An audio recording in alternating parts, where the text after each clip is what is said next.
very warm welcome to Bharata First. You're watching Big Picture with me, Frank Rausan Pereira. First, let me inform you about Bharata First Knowledge Center, an initiative that will help each one of you and transform the way you learn. We had our first international relations class on Thursday, and it has had a phenomenal response. All those who have been part of it have had a great time. You too can be a part of this journey. Go to our website kc.bharatafirst.com for more details. Register now. This is the last chance to avail the limited period early bird discounts. Bharata First Knowledge Center will change the way you learn, and it's like something you've never experienced. Be a part of this incredible journey today. Well, since you're here, I would like to thank you for your continued support. For those of you who haven't already subscribed, please like the video, subscribe, hit the bell icon, and then all notifications. Do subscribe to our newsletter to get some incisive content as well. The Bharata First team runs a daily Big Picture quiz. Please participate by going through the description in Big Picture videos. Here are the UPI IDs for those of you who would like to come forward and contribute. A small contribution that you make will be a giant leap for us to keep bringing you this content. We are also considering ads and sponsorships. You can reach us at marketing@bharatafirst.com. All this is in the description of the video, so please go through it. Well, now on to the discussion. Chief Justice of India N.V. Ramana on Wednesday said that the right of people to change those in office through elections was no guarantee against tyranny of the elected, and argued that democracy and its benefits could only be ensured by giving space to both reasoned and unreasonable public discourse.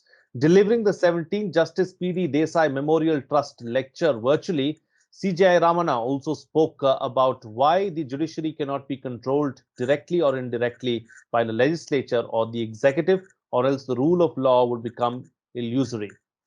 Ramana also mentioned how social media trends can affect the functioning of the judiciary, but he also underlining that judges cannot stay in ivory castles and have to be mindful of the fact that the noise amplified on social media is not necessarily reflective of what is right and what the majority believes in. In this edition of Big Picture, we will analyze the Rule of Law lecture by the CJI, part of the 17th Justice P.D. Desai Memorial Lecture last week. Joining me on the program today are Anjali Bhardwaj, co-convener, NCPRI, and Piyush Singh, advocate of the Supreme Court.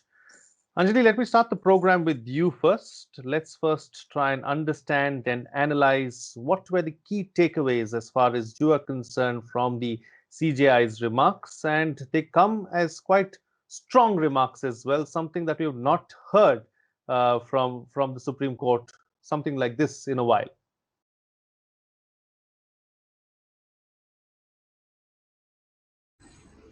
Well, Frank, let me start by saying that the current climate in the country, given the current climate, the statement, the lecture that was delivered by the Chief Justice of India was indeed welcome. We are seeing that there has been, in some senses, a virtual crackdown on dissent. If people speak out, they question the regime, they are incarcerated, there are all sorts of draconian laws that are being used to silence people, to create an atmosphere of fear when anyone tries to question governments or to hold them accountable. So, in this kind of a context, I think what the Chief Justice said was extremely important, very pertinent, and extremely welcome as well. He really brought out the difference between the rule of law and the rule by law, where he said that the rule of law is what we fought for, what we want in our country, and that has to be distinguished from rule by law, which was really what we saw in the colonial times in our country, and that's what we really fought against. And I think that what is important to remember that it is widely recognized that in a democracy, what really sets it apart from any other form of government is the right of people to question, is their right to raise their voice every time they think that there is injustice, to raise a dissenting voice, and for there to be space for citizens to hold their governments accountable. Now, I think in the current context, if we look at whether today, unfortunately, we've lost Father Stan Swami, who had been incarcerated for over 2 years in the Bhima Koregaon case, and we saw that he was denied bail, unfortunately, and there is a lot of things. Again, Natasha Narwal, she lost her father, did not really get a chance to even meet him before he passed away, and the day her bail hearing was to be held, he had passed away already. So I think that in these circumstances, really a lot of people are looking up at the judiciary when they feel that the governments at the center or in the states are using different kinds of laws to clamp down on dissent, to clamp down on accountability and questioning of the government. At that time, the role of the judiciary becomes extremely important.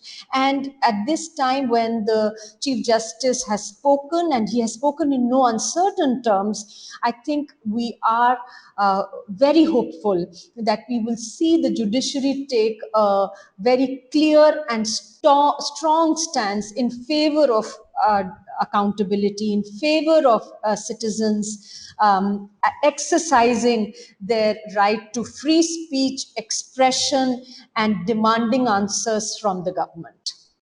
Right. So, Piyush, let me bring you into the picture now. Because of these very reasons listed by Anjali Bhardwaj right now, he's spoken very strongly. He's spoken. I mean, it's been a while since someone has spoken like this, actually, so to speak. Do you build? And also, there have been several other instances that have taken place in the recent past that would suggest that the judiciary, as well as the legislature and the executive, could be on a collision course. Is that something that could possibly happen sometime in the near future? Frank, to put it very honestly, when the constitution was formed, or I would say when the constitution was drafted, there was a part three. There's a part three in the constitution which contains fundamental rights. So most of the people, when they think about free speech or dissent, they confuse free speech as free speech between individuals, or how that free speech or dissent is exercised against an individual or a private person or against the state. So very importantly, in the Constitution, under Article 12, the very first thing in Part 3 of the Constitution, before defining the fundamental rights, the definition of state is defined under Article 12. And the very primary purpose why the state was defined, and under the state, it comes the central government, the state governments, and any body, local or any statutory body of the government or a state is defined under Article 12. Was for a very simple reason it was defined, because as per this part 3 of the constitution, whatever fundamental rights have been guaranteed to the citizens of the country, and when we talk about dissent, I would say article 19, freedom of speech and expression, all these fundamental rights can only and only be violated by state. So it means the government. And now if I have to answer a question, so the state was defined under Article 12. It was recognized that fundamental rights can only be violated or taken away by state. That is number 2. And their protection was sought before the Supreme Court or before the High Courts under Article 32 and Article 226 respectively. So Frank, this has been the scenario. So when the constitution or the laws were framed, it was realized, so if I want to dissent against my father, or some individual wants to dissent against his family, that is not a dissent, or that would not be even a violation of fundamental right if somebody is trying to quell it. It will make somebody tries to use a wrong statement against somebody, a private person, is defamation, that's all. But once a statement is made against a state or a government, that's what dissent we are talking about. And for that, it was very much recognized in the constitution as Article 19. Now, why this topic of dissent or free speech comes up again and again? Now, Frank, when we're talking about free speech, there was a whole lot of debate in the last, I would say, 5, 6, or 10 years about the difference between free speech and sedition. And though, of course, the law of sedition got to be challenged before the Supreme Court, that's a very different thing on what grounds it was upheld. But the law of dissent, now when we talk about, dissent is disagreement with the government or a state when we're talking with respect to Article 19, which is freedom of speech. Now, whose dissent, Frank, are we talking about? Is it the dissent of students? Is it the dissent of citizens? Now, when I say citizens, I'm talking about students, because right now we're talking about JNU students who have been at the forefront of dissent. It can be with respect to any law. Is it dissent of farmers? Is it dissent of opposition parties? In my opinion, Frank, all these dissent, until and unless it goes to the very root of being violative of Article 19, all these dissents have been very well recognized by the Constitution. Now, when we talk about dissent and whether there can be a clash between the legislature and the judiciary, I would say it is the prerogative, or it is the judiciary is always duty bound to protect the interest of the citizens. So very interestingly, what has happened, Frank, even in the last 2 days, today and yesterday, what had happened is two very important judgment came, I would say, within a span of the last 2 working days. So which is today and Friday when I'm talking about. Today, the Supreme Court very heavily came upon, or I would say very heavily came down upon the government upon a law which was scrapped by the Supreme Court 6 years back, which is IT Act Section 66A. So Supreme Court had held it to be unconstitutional in 2015. So under the Information Technology Act, under the previous Section 66A, any statement which could cause an annoyance to somebody was chargeable or was punishable or was triable for 3 years. It was struck down way back 6 years back. Till date, there was a PIL filed before the Supreme Court. Even till date, there are FIRs lodged by the various police stations of the state machineries against people. So I would say today Supreme Court has come down very heavily on that. Also, Supreme Court has issued another statement in another case in which one of the political parties has, or one of the activists has filed a PIL against one of the political parties for a toolkit case. In that case, again, Supreme Court has reiterated that India is a democracy. And all these cases, be it dissent, be it free speech, has to be protected in all such scenarios. So to answer your question, whether there can be possible clash, I would say there's no question of clash, because irrespective what law or what execution the legislature or the executive does, the judiciary is always duty bound to uphold the rule of law, as Ms. Bhardwaj has pointed out, that there's a difference between rule of law and rule by law. So judiciary is always duty bound, and we are very hopeful that how Supreme Court has upheld rule of law so far will keep on doing it in the future. Right. All right. So Anjali Bhardwaj, let me come back to you now. You're talking about how several members of society are looking up to the judiciary right now because of what is happening in civil society and because of the kind of climate that's there. Others would argue that this is a case of judicial overreach as well. So how would you look at this? And what are your thoughts on this particular aspect?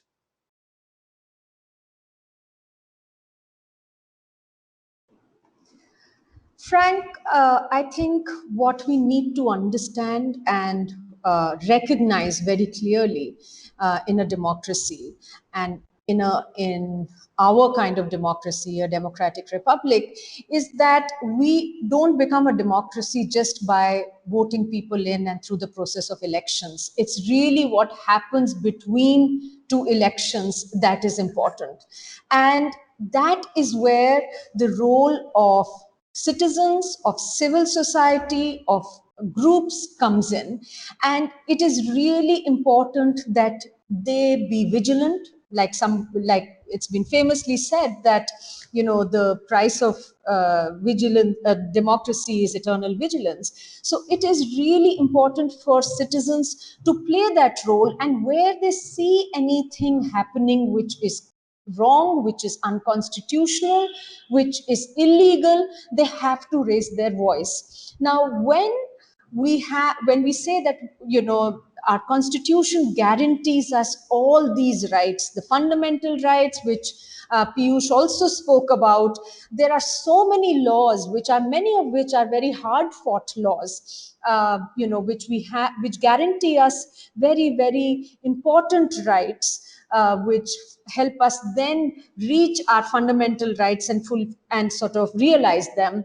If we see any violation of it, then what is really the recourse that is left before citizens? Of course, they can raise their voice, they can bring it to the notice of the government, but in cases where the government itself is responsible for violation of these rights, and like was mentioned, that fundamental rights, the violation can really only happen by the state, by the government. So if we have that situation, then where do citizens go? The only recourse is to finally approach the judiciary, which has to play the role of oversight and of ensuring that people are able to exercise their fundamental rights and the rights guaranteed to them under various statutes. Now, when we talk about recent orders and there being a worry that there might be judicial overreach,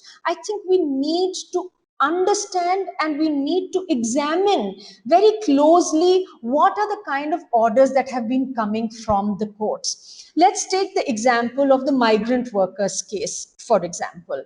I and some other citizens happen to be interveners in that particular case when the suo moto case, where the Supreme Court took suo moto cognizance of the miseries and problems of migrant workers during the COVID period, and especially caused by the lockdown, we intervened in the matter.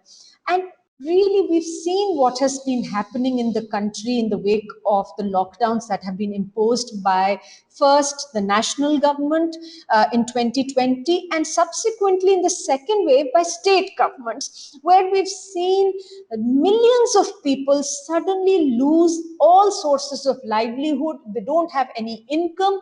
And when they don't have income because of the lockdowns, then they are left without any way of being able to afford 2 square meals a day for themselves or their children. They are unable to pay their rents. And in that sort of a situation, last year, we saw a huge number of migrant workers taking to the roads and dealing with hunger. And we've seen this time the kind of economic destitution that people have faced, and the kind of hunger and even starvation that many people, scores of them, are facing. Now, in this situation, when the Supreme Court has given its judgment on the 29th, where the court said that every state in the country will set up schemes to ensure that dry rations reach every migrant and stranded worker. They've said that there will be cooked food provided to everybody. They've said that ration cards should be given to people as per the latest population census, and all unorganized sector workers will be registered so that benefits can reach them. Now, where is the question of judicial overreach? The court has very clearly said that there is a violation of Article 21 of the Constitution, where people are guaranteed the right to life and to live with dignity. So the court has recognized that people are being forced to beg, they are being forced to go to bed hungry, and it's a violation of their constitutional fundamental right, and has stepped in to prevent that violation from happening.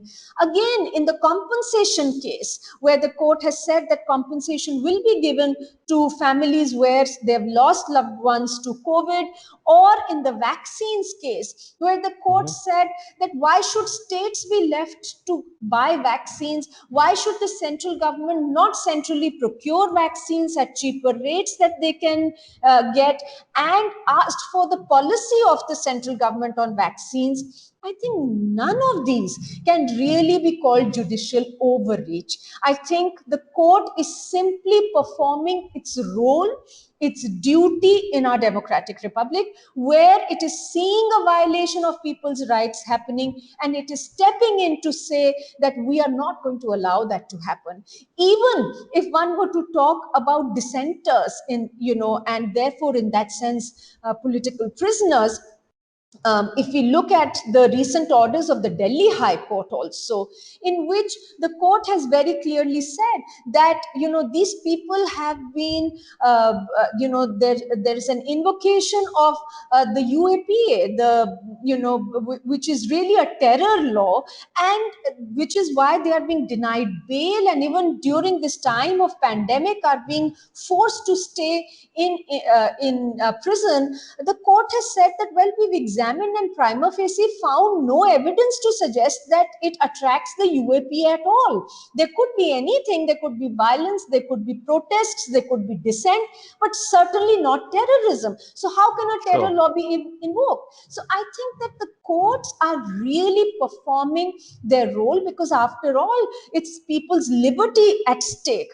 When the state invokes a law like the UAPA, clearly it takes away people's right to even go out on bail. They have to stay in incarceration. So I think that we really need to understand and look at these judgments from this point of view before we can think of whether these are we can claim that these are actually judicial overreach, that these are simply upholding people's rights which have been guaranteed to them in any case. And that is really the role of the judiciary. If not that, if not protecting people's fundamental right to live with dignity or to Mhm. their right to liberty, then what is the court supposed to do? What is the judiciary for in our democracy? Absolutely.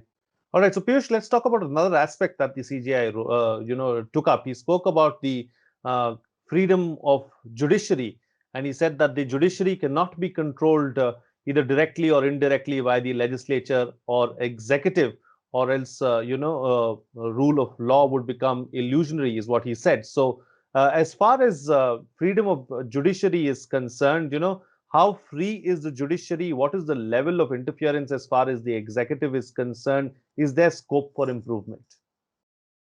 Frank, when we talk about the independence of judiciary, and it will be very interesting to correlate the independence of judiciary with the dissent by judiciary at times. The very famous judgment, or I would say the infamous judgment in the Indian jurisprudence, is called ADM Jabalpur case. So this was pronounced in 1976 by the Supreme Court by a bench of 5 judges in 1976. So that was a period from 1975 June till 1977 February. We are all aware was the emergency being proclaimed in India, when a lot of free speech was quelled, and there was a lot of attack on the democratic values as what we call today. And in ADM Jabalpur case, Frank, it's for an academic discussion. I'm just pointing it out. In ADM Jabalpur case, the right to life, or what was before the Supreme Court, a question whether right to life is very important, and can it right to life be taken away by the state in case of emergency. So now in that case, the majority judges held that yes, right to life in emergency, even that right can be taken away by state. So somebody can be imprisoned, somebody can be killed, and those draconian laws can be in place. At that point of time, Justice H.R. Khanna was the one who was known as the dissenting judge in the ADM Jabalpur case.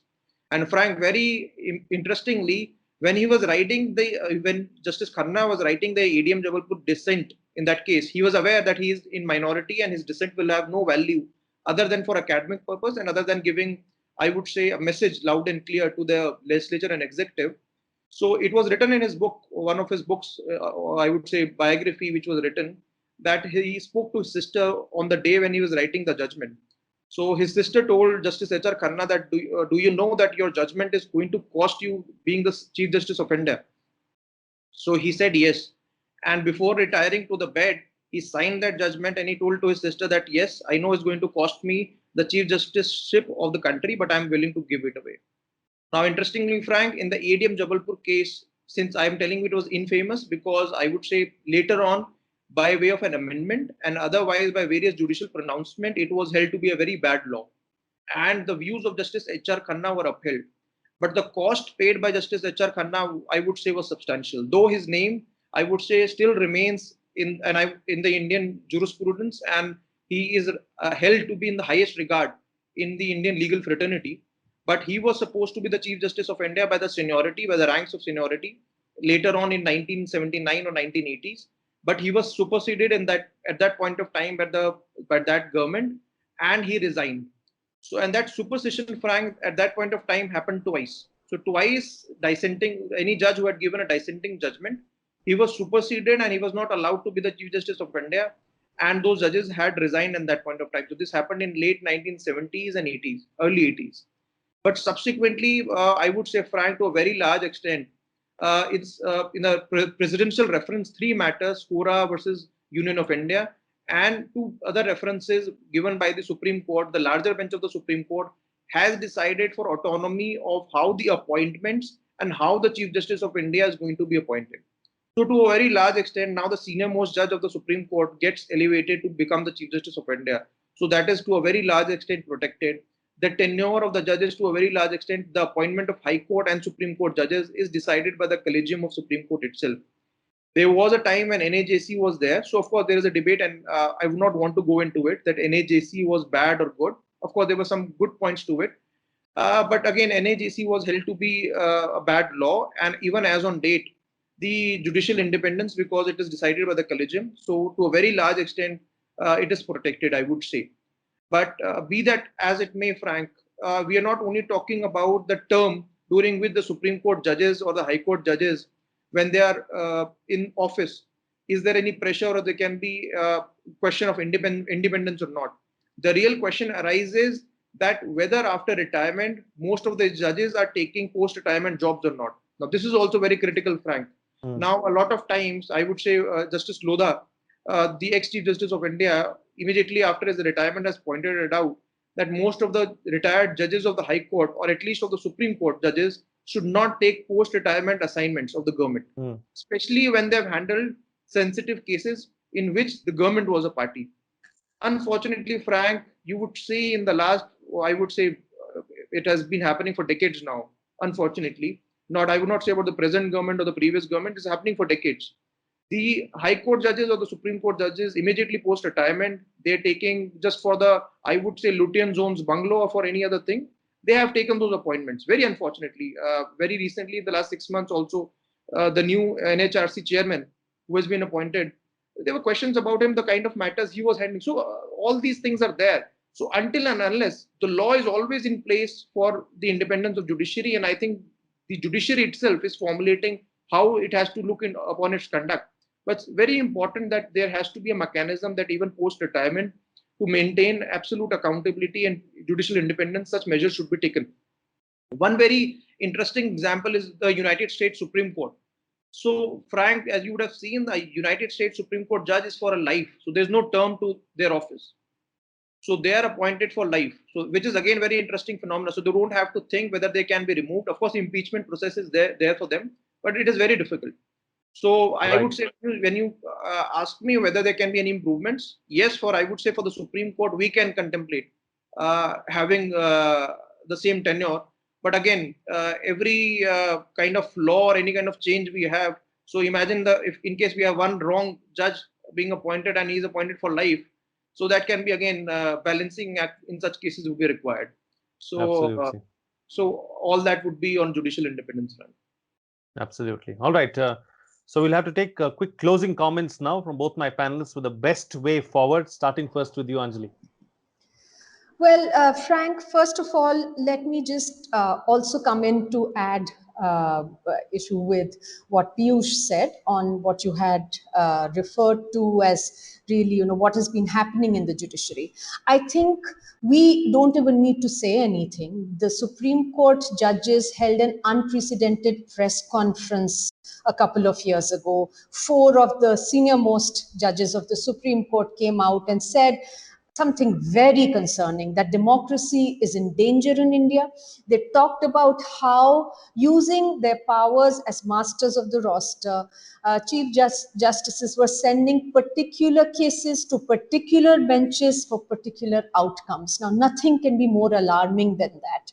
I think we have seen many cases where people have been left wondering how such judgments could have come, whether it was the electoral bonds case, where despite very clearly what is happening, how political party funding is being made totally anonymous instead of making it transparent in a democracy. The court refused, after saying that this rakes up huge issues that would have a long impact, deep impact on democracy, refused to read down the scheme at all.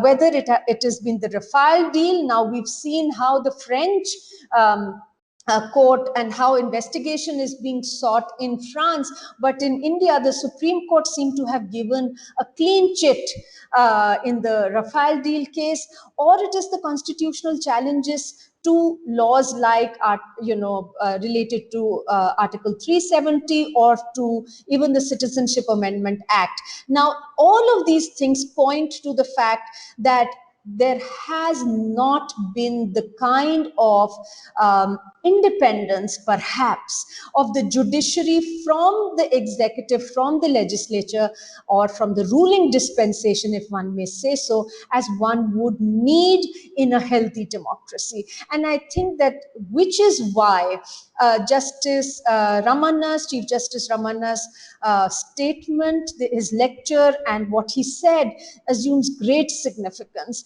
And finally, I feel that the judiciary will be judged in the end by the judgments that it delivers.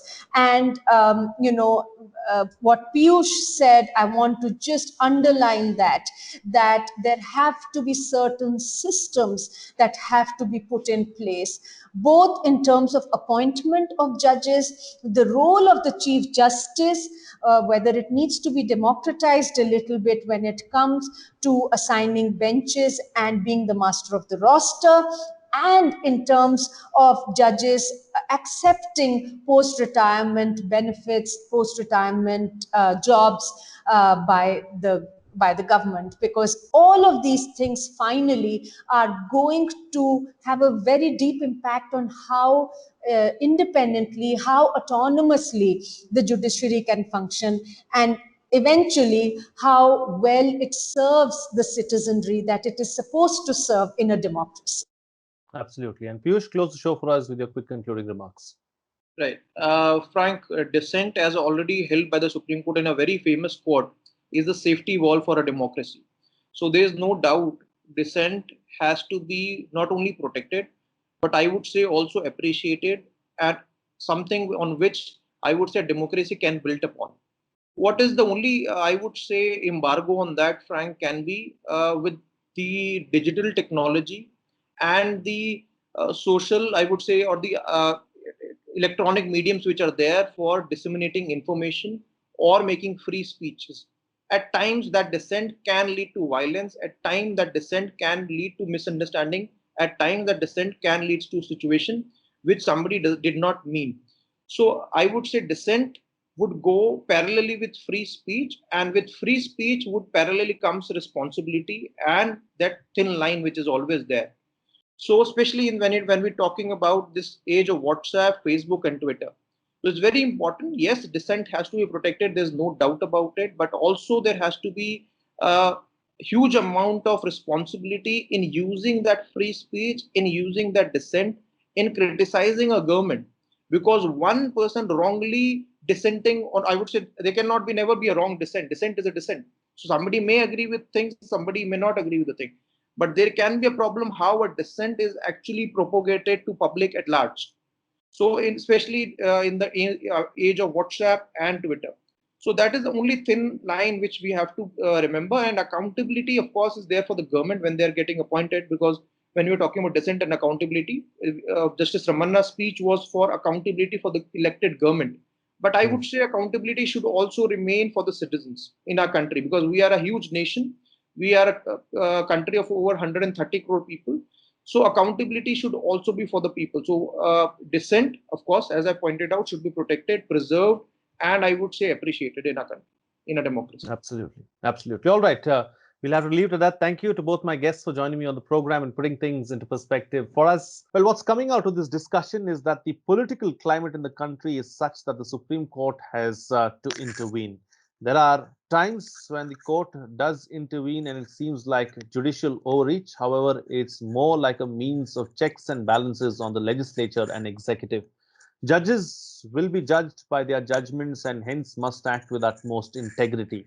The appointment of judges and the role of the CJI as the master of the roster are major concerns, and some kind of a formal arrangement needs to be made to address both these. Judges must be careful before taking up post retirement jobs as well, because the wrong message can be sent. Well, before I go, let me once inform you about Bharata First Knowledge Center, an initiative that will help each one of you and transform the way you learn. We had our first international relations class on Thursday, and it has had a phenomenal response. All those who have been a part of it have had a great time. You too can be a part of this journey. Go to our website kc.bharatafirst.com for more details. Register now. This is the last chance to avail the limited period early bird discounts. Bharata First Knowledge Center will change the way you learn. It's like something you've never experienced. Be a part of this incredible journey today. Now, since you're here, I would like to thank you for your continued support. For those of you who haven't already subscribed, please like the video, subscribe, hit the bell icon, and then all notifications. Do subscribe to our newsletter to get some incisive content. The Bharata First team runs a daily Big Picture quiz. Please do participate by going through the description in Big Picture videos. Here are the UPI IDs for those of you who would like to come forward and contribute. A small contribution that you make will be a giant leap for us to keep bringing you this content. We are also considering ads and sponsorships. You can reach us at marketing@bharatafirst.com. All this information, along with some must-see recommendations, are in the description of the video. Please go through it. That's it from me. See you again next time.